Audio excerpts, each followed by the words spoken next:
I think that's another fundamental miscalculation that was sort of made by the press. I mean, really starting in 2015 with their coverage of of his whole campaign, and it's just gone on for the last eight years, 10 years, like that we have to cover him like we cover any other politician. We don't take any stance on him.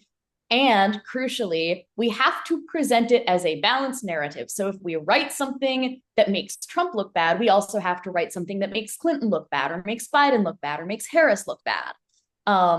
Because otherwise we'll be accused of being biased, which has sort of been the approach to covering politicians for a long time. But I had this conversation with a friend the other day that if you force balance in a narrative that is not balanced,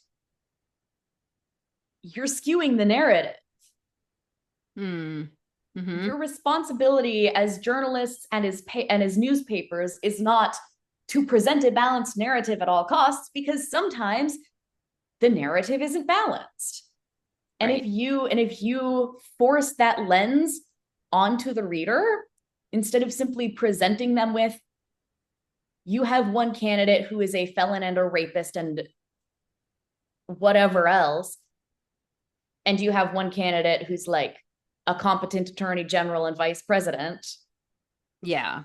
Well, and by doing it, you're legitimizing everything he says then, right? So even if the Mm-hmm. media then points out that what he said was a lie, they've already implied that what he says is legit, that he is a legitimate candidate and he has legitimate points by treating him as such. Mm-hmm.